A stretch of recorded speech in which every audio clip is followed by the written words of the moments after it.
19 charged in Mexican Mafia green light conspiracy to take out rapper Swifty Blue. Let's get it. Los Angeles County prosecutors on Wednesday charged 19 people with conspiring to kill a rapper who allegedly angered a member of the Mexican Mafia. Now, prior to there being a lefty gunplay, there was a Swifty Blue. And this was a Mexican rapper who did a lot of things on the internet and gained the attention of a lot of people. And apparently, according to what's going on right now, he might have angered and got the attention of the wrong people because they put a green light on Cuz. From the Paramount High School, all the way to the Paramount High School, all the way to the 91 freeway. That's all the hood right there. That's all the hood is. Now, according to the complaint, a big-time Mexican Mafia member who goes by the name of Snuffy ordered Swifty Blue to be taken out back in 2022. Now, according to court documents, Swifty Blue and Snuffy would actually be from the same barrio out in Paramount. And with that being said, although Snuffy is like 49 years old, it wouldn't be hard to believe that these two actually knew each other from the street. Now, let's take a flashback. If you recall, Swifty Blue took Brick Baby and Adam 22 on a hood tour of his hood in Paramount. I tapped in with my man Swifty Blue. I said, why don't we do a vlog? He told me, meet me at the Fatima's Grill. We're in Paramount. The Parker's Park legend himself.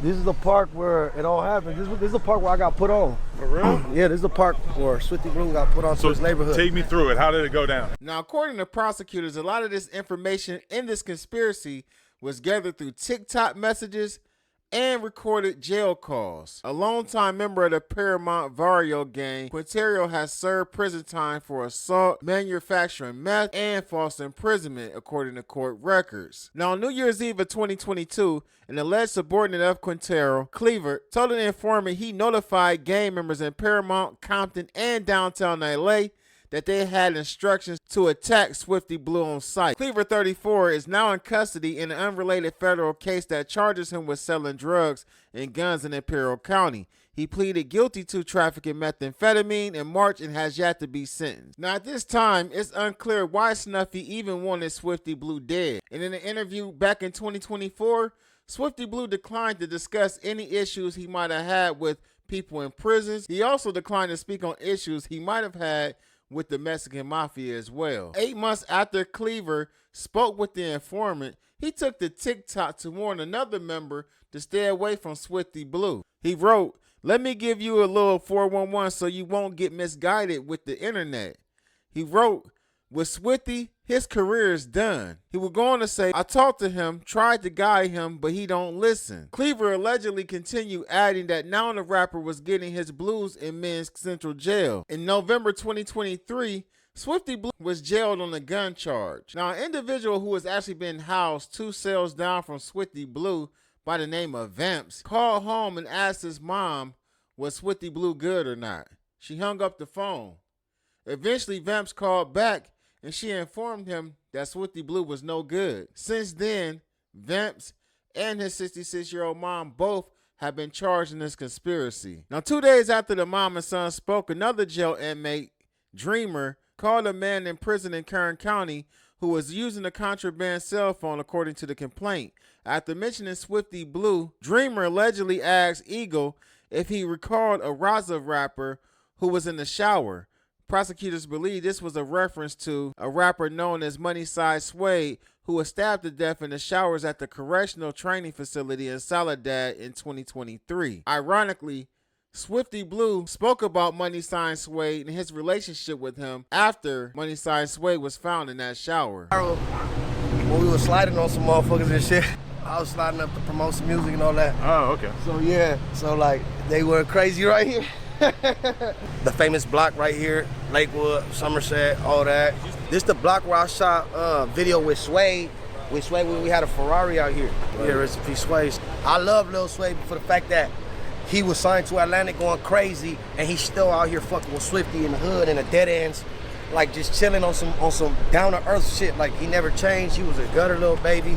He didn't gang bang, but he didn't have to. He was a talented kid who was trying to do something with his life, but he made an impact. He left a stamp. Sway was from somewhere. That's crazy. No, Sway was from Huntington Park. He's from Parkside. Yeah, okay, so check this out. Parkside was a label. Grimy Park, Grimy Records was my label, and I made Grimy Park as in like we started working together. But Parkside was a music label. It was never no gang. Now, Eagle wanted the same thing that happened to Money Sign Suede that happened to Swifty Blue. He would say the result should be the same.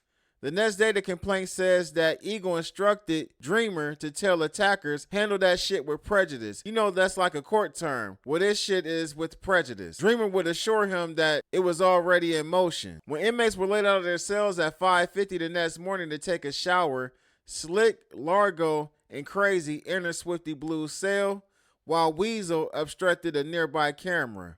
Now, apparently, these individuals waited to the right time to actually get up on Swifty Blue while he was in the cell by himself and carry out this attack that was ordered, allegedly, from Clever. The trio beat the rapper up and sliced him. About 5 hours later, Dreamer called a woman from jail to ask her to tell Eagle in the state prison that old boy got his rap session, according to the complaint. He would go on to say they didn't really get a good show, but expect them to be performing probably the 4,000 floor here soon. The attempt on Swifty Blue's life was unsuccessful, and by March 2024, the complaint says Cleaver told Demon in a TikTok message that the rapper was recording a live stream outside of his family home as we speak. Now, not only did Demon slide past Swifty Blue's family's house, but he took a picture with the hammer and the cup holder and sent it to Cleaver and wrote, "He ain't here." Later, Demon told Cleaver he sent people by his house, and they even put graffiti on the side of the house that said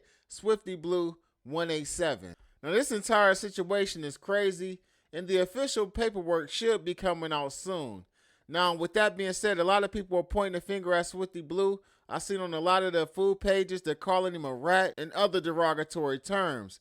Now, I'm not quite sure Swifty Blue cooperated in this, and we'll have to see the paperwork, but what we do know is there's people that's been talked to informants, as well as there was a lot of chatter on cell phones and TikTok messages. If you're a young homie, more than likely, like, you on this side, you fucking around in the dead ends, this where you gon', like, you young and you new to this where you gonna start to see shit, like, you gonna start, that's gonna make you think different, like, oh shit. They're gonna be like, taking them walks to the park. Like, this shit is serious. They gonna pull up, they gonna crack on us, we gonna have to crack back. Now, in the end, all we can do is speculate as to what actually went wrong with Swifty and Cleaver.